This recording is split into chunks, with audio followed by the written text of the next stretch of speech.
Ami aw fu ka wole ɲumando ko aw bisimila bamananga kunnafoni kɛnɛ ka Cherifla TV jabarani sanfɛ min bɛ walawalali kɛ aw ye Mali kunga ani diɲɛ fan wɛrɛw kunga ma fɔ ngoni ye a kuma sele ye a bɛ daminɛ ni Mali silamadinɛ ɲɛmɔgɔ ka fara ɲɔgɔn kan jɛkuluba groupement des leaders spirituels musulmans du Mali ma ɲɛma silamɛya dɛmɛtɔ Ansaru ɲɛjɔyɔrɔ a Seyada Cherif Usman Madana Haidara ye a ma ladɔniya k'a fɔ alamisa don Novembre kalo tile 9 Bangoni Jɛngɛnɛbugu la Cherifla duba kɔnɔ an balakaw minnu bɛ ni dabama ka wele sera u furukɛw mɔ ka bɔ Sikaso olu nana wale ɲuman dɔ la bani ye ka sabu kɛ a ka cɛsiriw ani dɛmɛ min a bɛ o kɛ ka ɲɛsin u ka tɔ ma baara in bɛɛ lajɛlen kɛra Bangoni Jɛngɛnɛbugu la seereyaw olu kɛra ni ka dugawudenw fɛnɛ kɛ a kɛnɛ kan an ka maa minnu kun bɛ Cherifla TV jabarani tɔgɔ la Tata Ture n'a ka jatala Fusini Kita.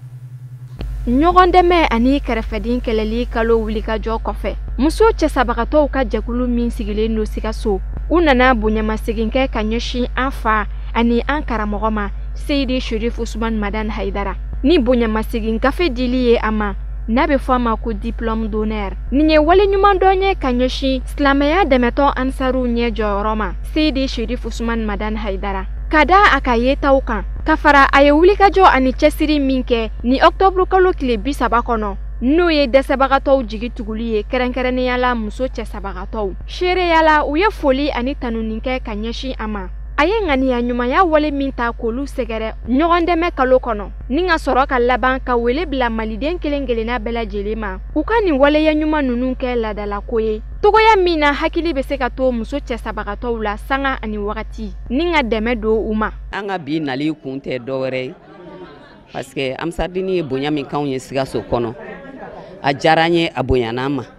donc a Sikaso vevu bɛɛ lajɛlen tɔgɔ la an y'a ye an ka déplacer kana bonya kɔ ma segi hali ni fɛn min don n'a man ka kɛ an ka kan k'a kɛ parce que ni mɔgɔ ye bonya k'i ye min bonyani min barika bonyani ma i ma se ka dɔwɛrɛ kɛ i se ye min i bɛ n'o k'a ye o sen de b'an kɔrɔ yan nɔ ka na bon dɛmɛ min kɛra an ye a diyara an ye an b'a ɲini hali bi mɔgɔw ka karamɔgɔ ladigi karamɔgɔ bɛ wale min na mɔgɔw k'a ladigi mois de solidarité a kana dan a kalo dɔrɔn ma bɛɛ k'a wale ɲuman dɔn hali bi ala ka karamɔgɔ mɛn an kɔrɔ k'a ka denbaya mɛn an kɔrɔ an bɛ aw ladɔniya k'a fɔ an fa ani an karamɔgɔ Seydi Cherif Usman Madana Haidara nin kɛnɛ in kan a ka nisɔndiya ma kɔtigɛ ni musolaka ninnu filɛ ka wulikajɔ min kɛ ka bɔ fo Sikaso an ka marabolo sabanan na ka na u ka bonyamasegin kɛ ka ɲɛsin a ma dan foyi sɔrɔ o wale ɲuman na i n'a fɔ ladalako a y'a yira nin musolaka ninnu na k'a fɔ a se ye fɛn o fɛn ye cogo min na dɛmɛ bɛ se ka nin musolaka ninnu lasɔrɔ a pɛrɛnnen don n'o labɛnw bɛɛ lajɛlen sabatili ye an balimamuso ninnu bɔra Sikaso muso minnu cɛ banna k'u ni denmisɛnw to olu ka tɔn min bɛ o ɲɛmɔgɔba de ye ale alors u nana k'u nana bonya barika da bonya min barika bi da o ti min kɛra ala kama ye parce que min kɛra ala kama ala yɛrɛ de b'o sara alors parce que kuranɛ y'o de fɔ innama nut'imukum liwajhillahi la nuridu minkum jazaan wala shukura kuranɛ y'o de fɔ n'i bɛ min kɛ i k'a kɛ ala kama hali kana barika da ɲinan na walima sara ɲinan na n'i ye min kɛ ala kama o to ala kama hali n'a tigi ma fɔ i ni ce ala ko ale b'a sara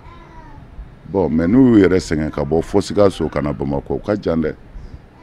bon a bɛ fɛn dɔ de yira u yɛrɛ ka mɔgɔya la adamadenw dilancogo tɛ kelen ye bɛɛ ni qualité de don adamaden dɔ bɛ yen ale n'i y'a k'a ye a tɛ bɔ a kɔnɔ o mɔgɔw bɛ yen u nana diplôme de remerciement di k'a fɔ baara min kɛr'u ye solidarité kalo in kɔnɔ Sikaso tɔgɔ la a bɛnn'u ma u nana o bonyamasegin de la an b'u yɛrɛ fo an bɛ dugawu k'u ye u cɛ minnu bɔr'u bolo an bɛ dugawu k'olu fana ye minnu cɛw b'u bolo an bɛ dugawu k'olu yɛrɛ ye k'a ɲini ala fɛ hɛrɛ bi tigi dɔrɔn ye ala de ala ka hɛrɛ kɛ an bɛɛ ye minnu ni olu ye duloki don k'a fɔ u bɛ faso kuma bɔ n'o ye sɔrɔdasiw ni gendarmew ni polisiw ye an k'an janto u la minnu n'ala y'olu ntanya u ntanyana faso kuma bɔ sira de kan an bɛ se ka fɛn o fɛn kɛ u ka denbaya ye u kɔfɛ ne y'o de fɔ siɲɛ caman an k'o kɛ sara caman de b'a la sara fɔlɔ ye ala b'i sara sara filanan ye sɔrɔdasi minnu balolen don n'olu ma sa u b'a dɔn n'u sara jigiya bɛ yen k'u ka denbaya ta u kɔfɛ a b'u dɛmɛ k'u pousser ka jalagɛlɛya dɔ d'u ma faso kuma bɔli la kumana an kɔni b'a ɲini hinɛtigi bɛɛ fɛ silamɛ bɛɛ fɛ jamanaden ɲuman bɛɛ fɛ sɔrɔdasi minnu binna faso kuma bɔ yɔrɔ la u ka denbaya u man ka bila kɔfɛ fɛn o fɛn kan ka k'u ye pour que ka u wasa an kan k'an cɛsiri an k'o kɛ an ka niveau personnel la ani gouvernement yɛrɛ ka niveau la an b'o wele da bɛɛ ye n b'a ɲini ala fɛ jamana in ala ka hɛrɛ k'a ye ala k'an dusu suma minnu nana bonya in kɛ ala k'u ɲuman segin ka t'u ka famille u ka denbaya la hɛrɛ la ala k'o k'an ye kira dama sɔli ala rasul an bɛ aw ladɔnniya k'a fɔ nin ye muso cɛsabagatɔw ka jɛkulu ye Sikaso min n'a sigira sen kan san 2008 a ka dɛmɛ tɛ dɔ wɛrɛ ye ɲɔgɔn dɛmɛ o bɛ se ka sabati cogoya min na muso cɛsabagatɔw ni ɲɔgɔn cɛ association yɛrɛ kɔnɔ ani muso cɛsabagatɔw bɛ se ka bolominɛyɔrɔ sɔrɔ cogo min na ni k'u mago ɲɛ kow ɲɛnabɔ. An ka jamana bɛna koba fila de labɛn nin kalo in na ni o ye Novembre kalo ye kɛrɛnkɛrɛnnen ɲɛna don kɛrɛnkɛrɛnnen minnu ɲɛsinnen don dugu jukɔrɔ nafasɔrɔ siraw ma i n'a fɔ sanu n'a ɲɔgɔnna ka taa se taji ma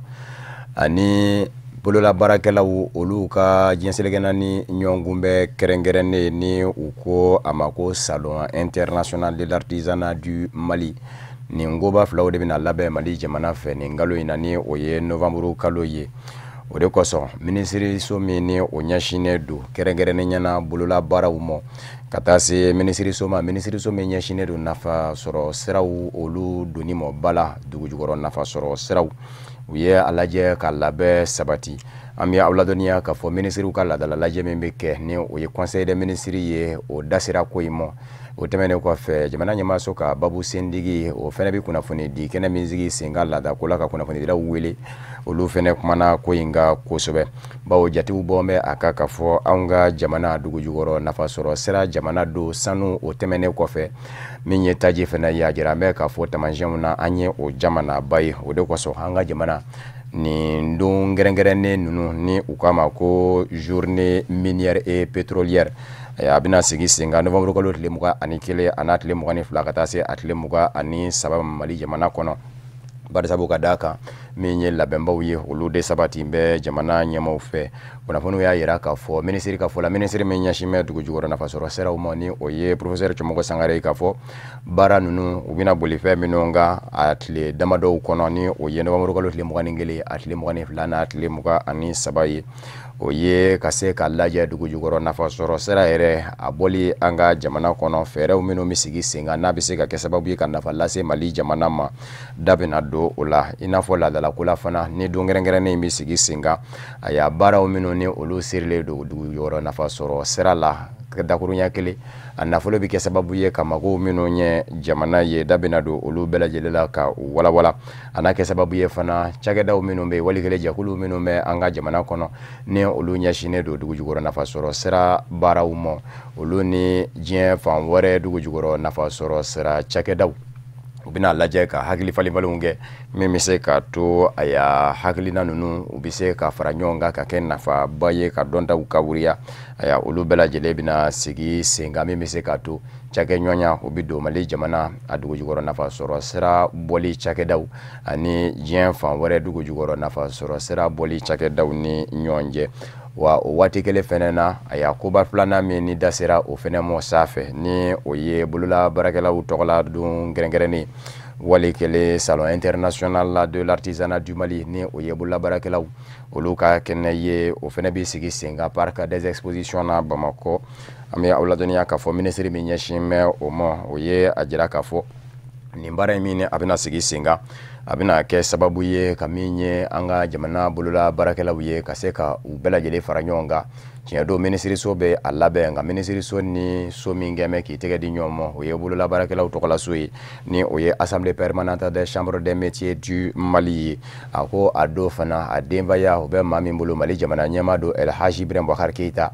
k'a ye layidu ta k'a fɔ a yɛrɛ na ye kɛnɛ ka baara in ka a datigɛ a ko o tuma na nin bɛna ka siɲɛ fɔlɔ de ye a ka kɛ an ka jamana kɔnɔ kabini yɛrɛma hɔrɔnya sɔrɔla ka na bila bi la a y'a nin don kɛrɛnkɛrɛnnen kun ma deli ka sigi sen kan o tuma na kɛnɛ min sigitɔ filɛ nin ye sen kan a bɛ kɛ wale ɲuman dɔ de ye ka ɲɛsin bolola baarakɛlaw ma min bɛ se ka to hali bi u bɛ se k'u cɛsiri baara la min bɛ se ka to nafa bɛ sɔrɔ bolola baara la an ka jamana kɔnɔ an bɛ aw ladɔnniya k'a fɔ dako min dalen don a la ni o ye thème ye o ye bolola baara yɛrɛ a bɛ se ka don bala ka a dumɛn jogo min ni ka kɛ sababu ye ka bɛn ni basigi ko sabati an ka jamana kɔnɔ. Artisanat, levier du développement durable et facteur de cohésion sociale o ye a dakun ye. Jɛnsɛlɛkɛnani tɔnba Nations Unies ka basigili jɛkulu min bɛ an ka jamana kɔnɔ MINUSMA a n'a ma ɲɛma ni o ye Mohamed Saleh Ana Defu ye. U ye u sebɔ u kɔnɔkɔrɔ ka se an ka fangabondala wasablo kɛrɛnkɛrɛnnen ɲɛna o ni wasablo wasadenw u bɛ se ka hakilina falenfalenw kɛ jɛnsɛlɛkɛnani tɔnba Nations Unies ka basigili jɛkulu yɛrɛ ka baara kɛlenw kun kan an ka jamana kɔnɔ cogo min. An bɛ aw ladɔnniya k'a fɔ baara in a bɛ don fɛn min kadara kɔnɔ laada don MINUSMA a kɛ mɛ ka nin boloda ani fangabondaw ni ɲɔgɔn cɛ ka to ka taama ka bila u la ka se ka ɲɛfɔli kɛ u ye baara kɛlenw na Mali jamana kɔnɔ basigi kadara kɔnɔ.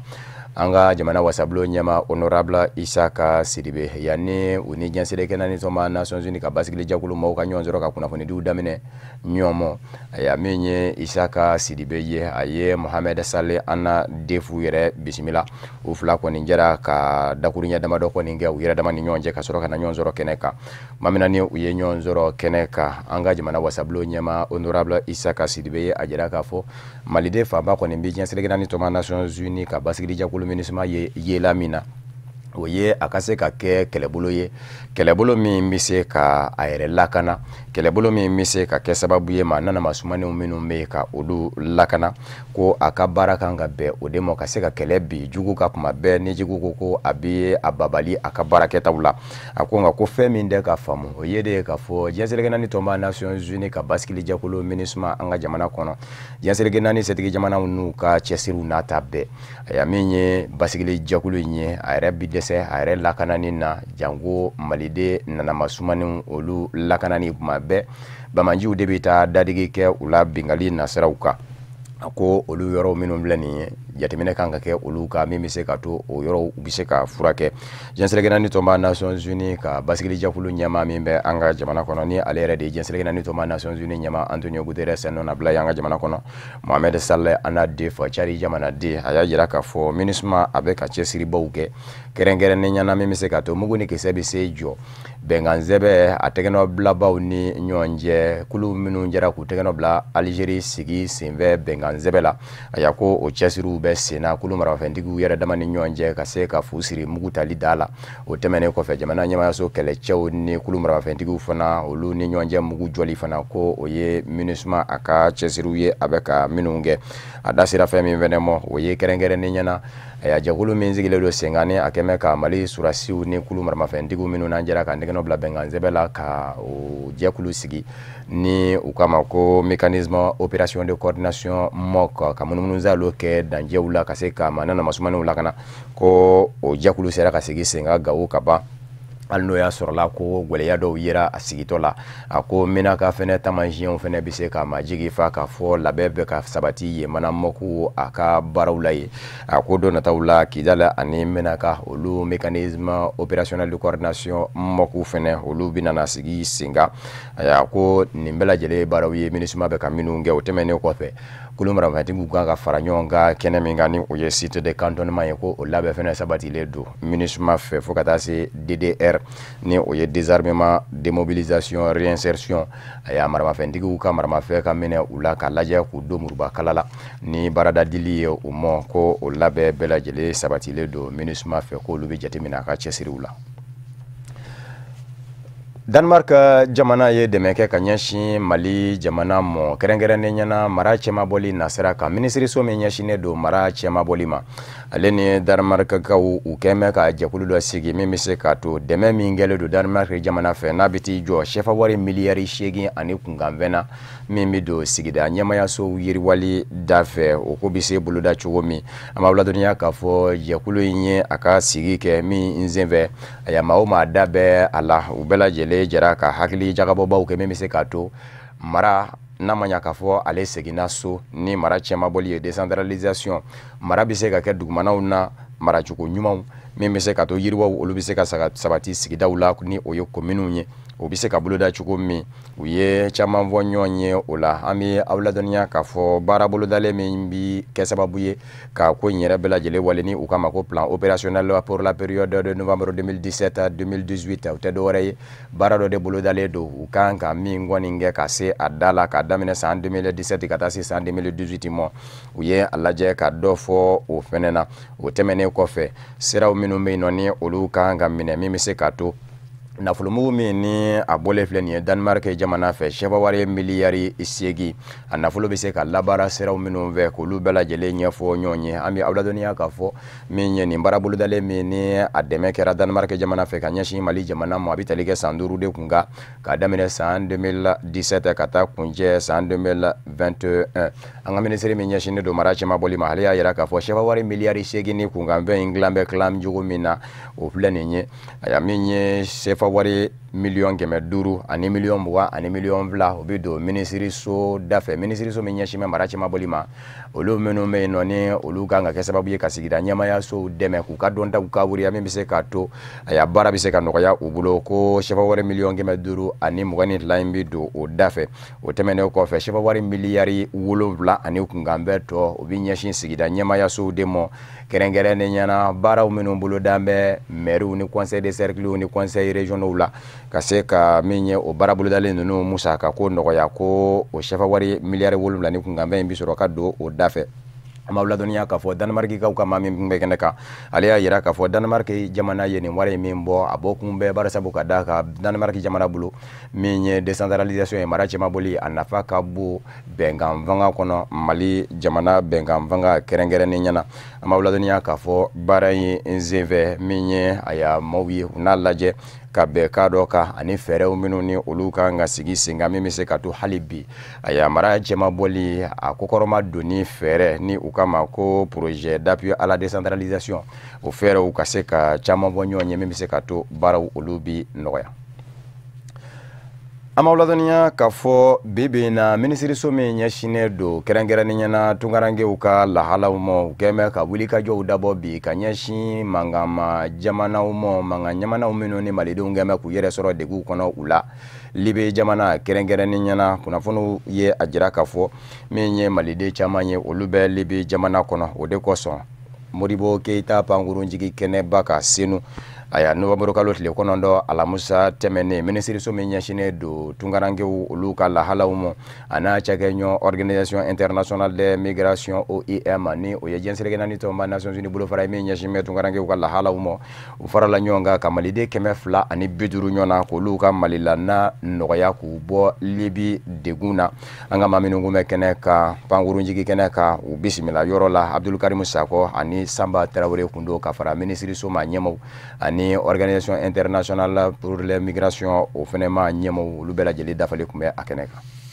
nɛgɛ kanɲɛ 16 tɛmɛnen ni sanga 50 coy pankuru min n'o y'an ka jamanadenw cɛ ka bɔ Libye jamana kan n'a bɛ fɔ a ma ko Libyan Airlines ale jiginna Bamako aéroport international n'o y'an ka pankuru jigiyɔrɔ ye an ka jamanaden 251 ni kɔnɔba sogota in a nana n'olu de ye ka bɔ Libye jamana kan jamanaden minnu n'u ye gɛlɛyaw sɔrɔ Libye jamanaw na ka sabu kɛ a jamana yɛrɛ lahala ye jamanaden minnu y'a laɲini ka da gɛlɛya kan k'u bɛ segin ka na faso la ka kɛ ni gouvernement di Mali ka dɛmɛ ye a n'a jɛɲɔgɔnw n'o ye organisation internationale de migration ye an ka ni jamanadenw minnu nalen filɛ nin k'u ye gɛlɛyaw sɔrɔ Libye jamana kan nka u nisɔndiyalen don bi ka sabu kɛ u nana faso la k'a sɔrɔ a ma kɛ ni gɛlɛya ye vraiment Libye kɔni an ka gɛlɛya sugu bɛɛ Libye a sugu bɛɛ de bɛ Libye fɛn fɛn fɔra i y'a ye i m'a ye a bɛ Libye kɔnɔ walhamdulillah an kɔni an bɛ Ala tanu an b'a fɔ ka barikada an ma taa Itali kɔni nka an ni ɲuman bɔra la donc o ye Ala tanu dɔ de bon tiɲɛ yɛrɛ la an ye gɛlɛya ye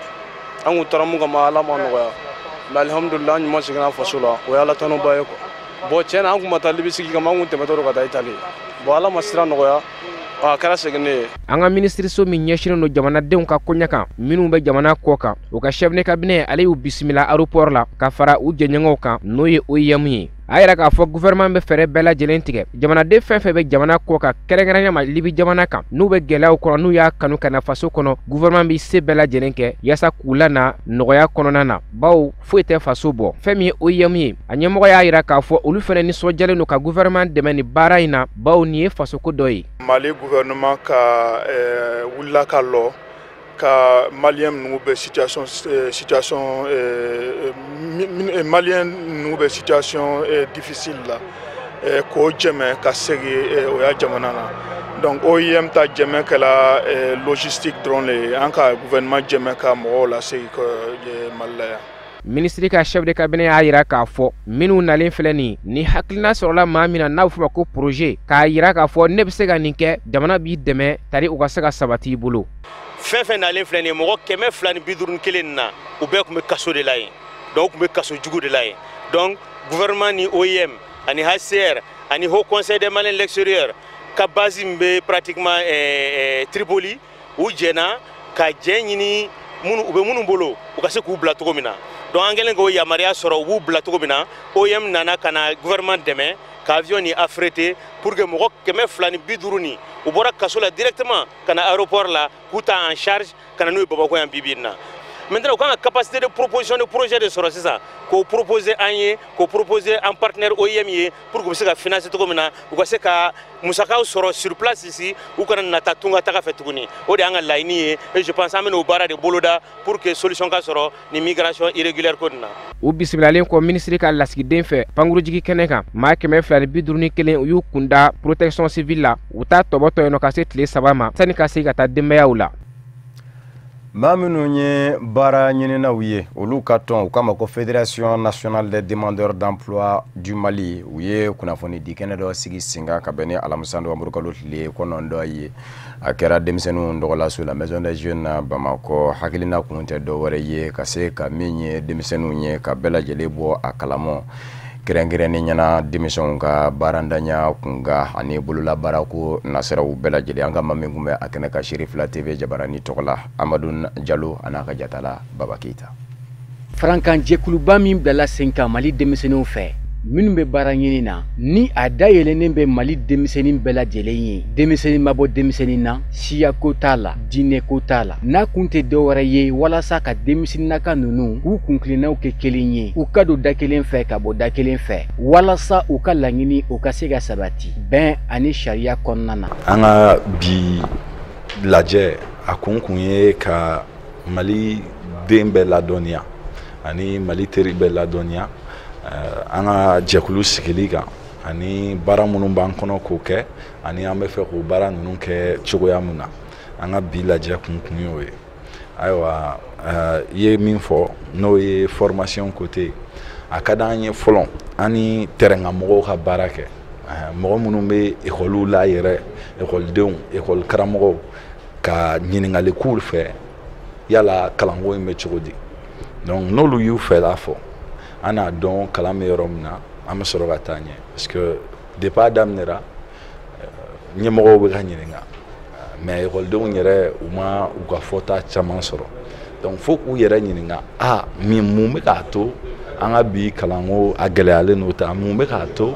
an ka kalan nafa tɛ ka ye donc n'u yɛrɛ y'u hakilina fɔ o kan an na problème source yɛrɛ dɔn an bɛ sɔrɔ ka baara kɛ a solutionner cogo kan. U ka nin kunnafoni di kɛnɛ in senfɛ u da sera fɛn caman ma kɛrɛnkɛrɛnnenya la jamanakuntigi Ibrahim Boubacar Keita a ye layidu min ta malidenw ye ni ka ɲɛsin denmisɛnninw ka baarako ma ni o ye baara 40,000 k'o labɛn ka di Mali denmisɛnninw ma a ka san 5 kɔnɔ kɔrɔfɔ fanbaw bolila o kan ani INPS cakɛla minnu y'u ka nisɔngoya jira n'u kelen bɛ ka baara boloda donna nataw la kunnafonidilaw ka ɲiningali sera olu bɛɛ lajɛlen ma nin jɛkulu kɛrɛnkɛrɛn ɲɛmaaba a ye ɲɛfɔli caman kɛ o ko benakun kan. Bi an ka fɛɛrɛ ye sisan ɲa kuma kɔni ko san o san denmisɛnnin minnu bɛ kalan na sanfɛ denmisɛnnin 600 de bɛ tila san o san donc an bɛɛ b'a dɔn ko an ɲɛmɔgɔ tɛ se ka baara di u bɛɛ ma donc bi an bɛ ministère de la formation professionnelle démarché la minnu bɛ fɛ ka baara gbɛrɛ kɛ min tɛ o ka min kɛ kilasiw kɔnɔ an bɛ se k'olu former ka dɛmɛ ɲini ka d'o ma pour que u bɛ se ka baara kɛ INPS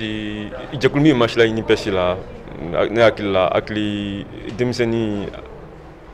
ni dusu bɔra i ye fɛn caman kɛ sinon hakililajigila minnu ta la maliyɛnw don minnu fana ma ta maliyɛnw don mais mɔgɔ ba 20 na mɔgɔ kɛmɛ seegin dɔ ka taa o bɛ mɔgɔ dɔw dimi parce que n'i ma ta baara la i bɛ hakilina bɛɛ sɔrɔ i b'a bila i kunna ko i sonyana ou fɛn dɔ k'i la mais an bɛ toujours an bɛ a fɔ an ɲɛmɔgɔw ɲɛna ko an b'a dɔn o caman kɛla mais o jija tuguni ka fɛɛrɛ kɛ a denmisɛnninw don baara la. Nin jɛkulu ɲɛmaw ka fɔ la jamanakuntigi ka layidu kan ni o ye baara ba 40 ye kɛmɛ sarada la sigiyɔrɔma 50 o n'a nɔnkanfɛn o sabatira ka ban ka bɔ san 2013 ka na san 2017 la jateminɛw ye minnu jira ka bɔ cakɛda minnu ka baaraw bɛnnen bɛ o kow ma hakilina jigi la an b'a yira u la k'a fɔ ko nin jɛkulu kɛrɛnkɛrɛnnen n'an b'a wele ko Fédération nationale des demandeurs d'emploi a bilara sen kan octobre kalo tɛmɛnen an bɛ don min na i ko bi jɛkulu 50 n'a nɔnkanfɛn olu de bɛ ɲɔgɔn sɔrɔ a kɔnɔ. O de b'an sɛnsɛn ka se diɲɛ fan wɛrɛ kunnafoniw sɔrɔli ma Burkina Faso minisiri ɲɛma ye taama kɛ ka ɲɛsin Konowari jamana ma a minisiri ɲɛma ɲɔ min bɛ yen o ye a bisimila Alamusa Do Konowari Fabala Abidjan maa filaw jɛra ka kumafɛn caman kan nka ka Konowari jamana talibi don fɛn min kadara kɔnɔ kɛnɛ dɔ de sigilen don Singa ye ka ɲɛsin sɔrɔ bosobaw ma kɛrɛnkɛrɛnnen ɲɛna maa minnu ni dali masa ye nɔgɔya kɛ u ye Burkina Faso jamana denw na u bɛ se ka u kɔfilɛ faso la ka taa baara kɛ cogo min hakilina ye o ye o tɛmɛnen kɔfɛ minisiri ɲɛma filaw ni ɲɔgɔn cɛ u da sera fɛn min ma o ye sira min bɛ ka dilan nɛgɛsira terɛnsira Abidjan ani Ouaga ni ɲɔgɔn cɛ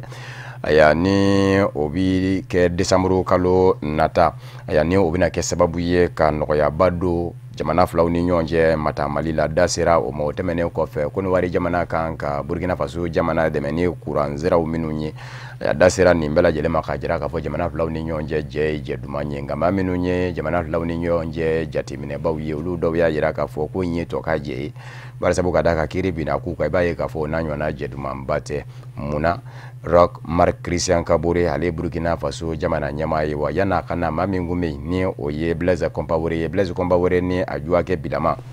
olu kiri ani wɔyɔ wili bɛ u nɔfɛ kɛrɛnkɛrɛnnen ɲɛna Blaise Compaoré juwakɛ ni o ye François Compaoré ye mandat d'arrêt bila bɛ nɔfɛ Burkina faamaw fɛ a yɛrɛ kun welela Faransi fabala Paris kiri ɲɛmaa dɔ fɛ ni ka laban k'a labila a jiralen don k'a fɔ ko kiri ni wɔyɔ wili bɛ a nɔfɛ mandat d'arrêt nka o n'a ta bɛɛ jateminɛw bɔra kan k'a fɔ François Compaoré ye pankuru ta ka bɔ Faransi k'i kunda Konowari jamana kan aya min ye sɛ ye a ma wuli ka bɔ a fa kan ko yala Burkina Faso ka mandat d'arrêt min bɛ nɔfɛ yala o laban don bɛ Burkina Konowari ma ɲɛmaaw fɛ wa o ɲininkali tɔ min bɛɛ nka tuma min na ni da sera ko in ma minisiri ɲɛmaa filaw ni ɲɔgɔn cɛ kunnafoni di kɛnɛ senfɛ a y'a caman kɔni y'i pan kɛrɛnkɛrɛnnen ɲɛna Burkina Faso minisiri ɲɛmaa y'a yira k'a fɔ sariya la ni fɛn min bɛ bɔgɔ jeninen binna k'u kan man kan ma k'a fɔ k'i b'i ta fɔ o la ni da bɛ jamana kiri la kaban i b'a to o mɔ de o b'a ka kɛtaw kɛ a ko o tuma na ale y'a mɛn i n'a fɔ kunnafonidilaw y'a mɛn cogo min k'a fɔ François Compaoré kiri ni wɔyɔ bɛɛ nɔfɛ ni o ye Blaise Compaoré dɔgɔkɛ ye nka a bɛ cogo minnu na sa a ɲɛmisɛn minnu bɛ yen nɔ ni olu kan ka dɔn ko kiri ɲɛmaaw de kan k'o dɔn ale tɛ se ka fɛn fɔ maa ye ka tɛmɛ o yɔrɔ in kan tuma min na ni ɲininkali tɛ n kunna la yala Konowari jamana ni Burkina Faso jamana ni ɲɔgɔn cɛ jɛ ye o n'a ɲɔgɔnna jɛdumanba ye wa bari sabu ka da kan mandat d'arrêt bɛ a nɔfɛ ni jamana filaw ni ɲɔgɔn cɛ ja bɛ ten a ka se ka muɲukumaɲakaw kɛ ka sɔrɔ a ma degun ko bɛ faamu cogo jumɛn o yɔrɔ bɛɛ Amadou Gon Kulibali min ni o ye Konowari minisiri ɲɛmaa ye ale sina ka jira kunnafonidilaw la k'a fɔ an ka ɲɔgɔn ye in senfɛ an da sera fɛn min ma o ye cakɛ ɲɔgɔnya min bɛ jamana filaw ni ɲɔgɔn cɛ an da sera o de ma k'o walawala wa an ni ce an bɛ kɔrɔfɔ ɲɔngiri nin yɔrɔ in na an b'aw ladɔnniya k'a fɔ François Compaoré ni o ye Blaise Compaoré juwakɛ ye kiri ni wɔyɔ min wili bɛ nɔfɛ o ye kunnafonidila min kun bɛ wele ko Norbert Zongo ni san 1998 ale ni a taama ɲɔgɔn Zaba Sutara ye mɔbili kɔnɔ ka sabu kɛ a bɔnɛna a nin na nka maa caman kɛmɛ ka jira k'a fɔ a bɛ sɔn ka ye François Compaoré de nɔ na ni o ye Blaise Compaoré dɔgɔkɛ in ye ko bari sabu ka d'a kan Norbert Zongo kunnafonidila in kun gɛn kun bɛ ka t'i nu don fɛn dɔ de la k'o ɲɛɲini kɛrɛnkɛrɛnnen ɲɛna Blaise Compaoré ka dɔgɔkɛ ni o ye François Compaoré ye a ka chauffeur kɛ o fara o fa cogo ma dɔn ale de kɛ kun bɛ k'o ɲɛɲini n'a ma ɲɛ ko kunnafonidila don ni ale yɛrɛ labanna ka kundu o kumana o kiri ni wɔyɔ de wuli bɛ a nɔfɛ bi n'a ma ɲɛ k'a fɔ ko fanga yɛlɛma bɛ an bɛ aw ladɔnniya k'a fɔ Congo Kinshasa jamana kɔnɔ diɲɛ seleke naani setigi jamanaw ni tɔnba Nations Unies bɛɛ lajɛlen ye u ka nisɔndiya jira maa ɲɛmaaw la k'a fɔ u sen bɛ ka don fɔ jamana kundikisi kalata nataw la ko fendo min bena umonga kalata la bene jakulu nyema ni oye commission electoral national independent seni nyema Corneille Nangaye ale na menga do koro kokura ako tiendo ale ye kalata do foni oye calendrier electoral ye konga nyobe nyobugu takambela fo labe do be oluka sabati jamana nyema ani wasablo ko koi abe oluka boloka barasabuka daka minye jamana nyema wiye olude kanga alaje kase wasablo moma kase ka nyefolike uye sharia se mini onyeshime kalatama o sharia se wasadeunga odo balani oye ko sharia se wete ko bibi nduna jamana nyemo maseni oye wasablo mafolo o temene ko fe nafulo ko ta fa fene ya ko nafulo chama ndebe Kongo Kinshasa wagande je wala sa kalata kase labe dollar wari million bi woro nyona million ngeme nani min vole do ko bi woro de be aje ko wa ko o wari min yoye o kanga ke sababu yede kase ka fenja mande sani oye kalata ere minawye ulu sani ya fichier kerengere ni nyana yelema kanga do jamana akalata sebembala yoro minuna ayalabe minu ganga sabati ko lu bela jeletita nafulo ko utemene ko fe seni yerani o kalata labeni jakulu ya magobe million ngeme duru ani million muga ani million woro la jamana nyama odun sa 2018 uka budget nafulo mugo mimike ka barake sa kono sema keni oye wasablo la ere ko kashidon volo ko kumana ko jensere kenani setigi jamana olu menunye Kongo Kinshasa ma nyema udeme mba uye banyu mangela ka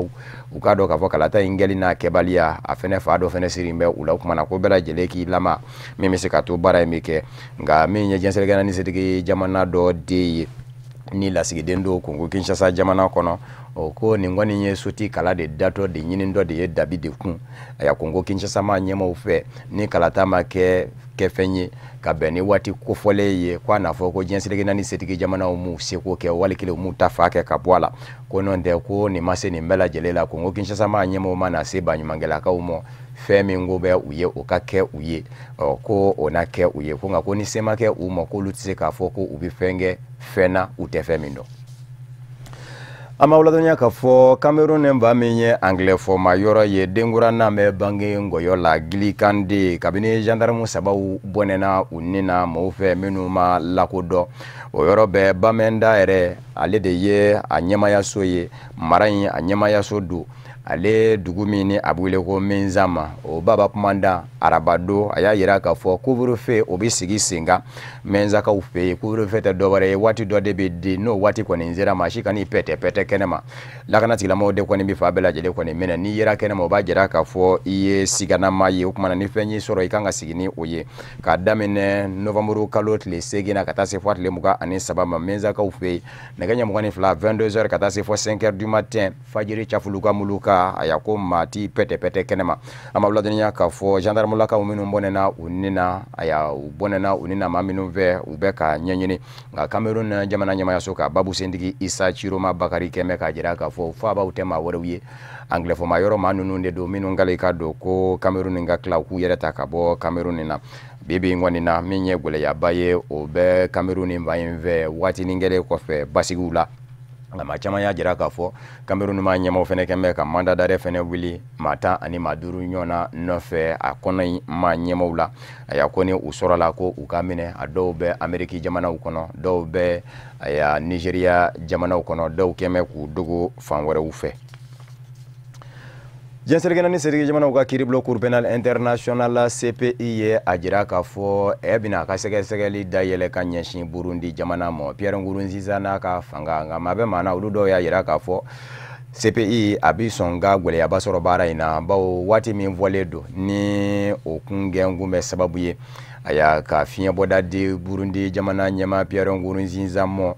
te wati wara ye ka fo sangele nyona ni manya kibi yereta ka bo jenselege nani setigi jamana ka kiriblo cour penal international CPI tonde nyala sangele ndedo o sangele dafara ka beni octobre ye o bekera ka soro jenselege nani setigi jamana kiriblo ma fenvo aya kona ko kabi wili bi ko ka fo ko abikiri dayele ka nyanshin Burundi jamana mo ko gwele ya babi songa soro alabaw dalamine yorona soro Pierre Nguruziza na ka fangana nga Fatou Ben Sudana ka chake yoroni o ye CPI uya yara ka fo olubese kado wa uti sharia fo isoso bara sabu kadaka ni ka fo lusi na sumayara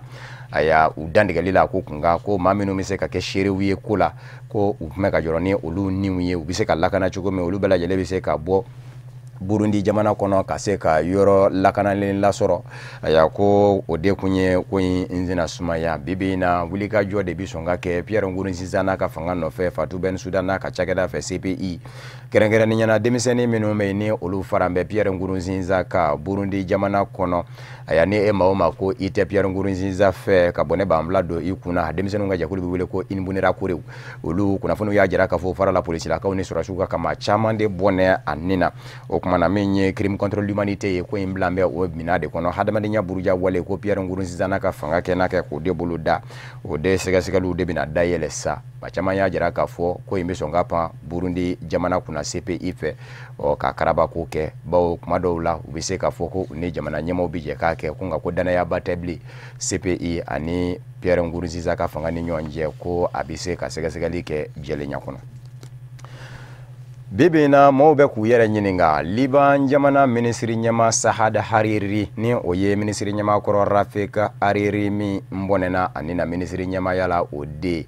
abilama Saudi jamana kono aba yere mo wa walikela seta yere lodi bawo sibiri temene Sahada Hariri Liban jamana nyama yitu Saudi jamana kono kasinga jara kafo ayi wala seme kasabu ke ko e dande labli kafo ale ni lakanambe ko anibe farati dangala ko ingoni ngole ya lodo Liban jamana kono ko sebenga gole ya indefa ngore fenefe Liban jamana ni Saudi jamana fenete unanywa na jeduma mba kono barisabu kadaka Liban jamana kono jakulu miwile ko Hezbollah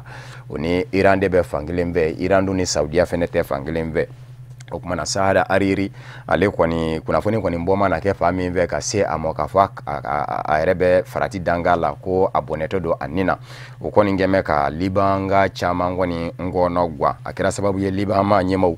ani jamana de chama ngengome ka jira ka fo jenyo nyami ni obe bibina Saudia jamana ani jamana wore uni nyonje ni o jete Liban jamana ni uni nyonje ko ukena ke ka Sahada Hariri ka amine ka lasago ufe kiba soro ka site ayera la nabe ka ndandike linge ka se ka kwingwa ni ngorofo yere ko ni mbampe faransi ka kwa ministeri minyashi me faransi ni jamana wore ni nyonje kunyanya bo ma Jean Yves Le Drian ale kuna fone dikena do sigi singa ka fo ale madala ka fo Sahada Hariri ka fo ko amine me chuwa wore la Saudia jamana fe wale kile kwa site ayera la ko ingwa ni bibla feme mina kono uyede ni Sahada Hariri ni nalika di aye Liban jamana kono abise kana kuma be ko faransi jamana ba ye o ye chugo indela ko barasabu kadaka faransi jamana nyema Emmanuel Macron yeresina ka balaka tali doke Saudia jamana kono ka sabu ke gweleyanyi abeka tata chugo menuna ka balaje ka farifa aya ko senve ko ani Saudia masake de ni oye Mohammed Ben Salman ye MBS alemi ndogobe jema dabi ko Emmanuel Macron ni aye nyonye alamusa wulade yamba fe utemene ukofe Dubai o alamsa dungele fenena aya minye Emmanuel Macron ye aye ajira ka fo kuna mfono minu meka nani aye ko Sahada Hariri kena ke ka Saudi jamana bla ninga na Faransi jamana kono kabo korofo ngalundigia ko Sahada Hariri amase Faransi jamana kono mana tige Dauda ko ninga wole ngoni mbe faminu mbe Liban jamana ni Saudi ni nyonje wole ya de do barasabu kadaka bibi na Hezbollah aya oluni Iran de be fangele mve wa Iran ni maminu mbe fangele mve akachala utigila mani Saudiati ye fangele Amerika wa jamana nyema Donald Trump ye tamake ka nyeshin shinen jamana mo mi zinve ayeni sodia ujira ndoga lotle segi anatle konondo okera shini jamana kono shini jamana nyema shi zimpinga aye kumbeli bunyani karama utaka Donald Trump segere utemene ko fe nafulo chamande fene dajira la Donald Trump la shini mina min ladu Amerika jamana ku o nafulo nunu awaru akacha kusube minye dollar wari million gemefla ani million bizuru nyonai o de jirala Donald Trump la chinois ou fe mimi se kato abi ni sodia o doye gazi umenu ni olu kanka chini jamana la soro kabo aywa Ameriki yamba fe chakeda umenu me Alaska aya olu bina o taji doninka chini nzegere chini na o nafulo di o temene ko fe minye dollar wari miliyari bishege anina ni venaye aya chini ngau fene olu bina na chakeda do fene blabara aya kerengere ni nyana Ameriki ka fe no nafulo mugu fene bina do ola nimbela jelebi ke sababu ye ka jira mana de kafo Donald Trump o don demenu na ngengu me ka fon fende fo kafo e mawo made ko nimbe ni ibe ka jamana deme jamana mine Ameriki te kunde na kelina na fo Korea du Nord na nyona ko gerende na Sirila Ameriki jamana fe nimbo bela jele de ngalundigiya ka jira kafo Ameriki jamana te senye shini njamana kono bi sanifere na serawla o de fana bi danzigi bamanankan kunnafoni na min farala ɲɔgɔn kan ka lase aw ma kunnafoni diso ɲɛmayaso fɛ ka bɛn ni kuma ye ka wale ɲuman dɔnbɔli kɛ ka ɲɛsin ma Mali kɔnɔ ani Mali kɔ k'aw minnu kɛ kun bɛ ka ɲamada ka ɲɛsin jabaraniw ma walasa faamuya bɛ se sɔrɔ fɛ Cherifla TV bamanankan kunnafoni na laseli wɛrɛ an bɛ ɲɔgɔn sɔrɔ yan'o cɛ a kan bɛɛ diɲɛ waati wɛrɛ n'Ala sɔnna ma.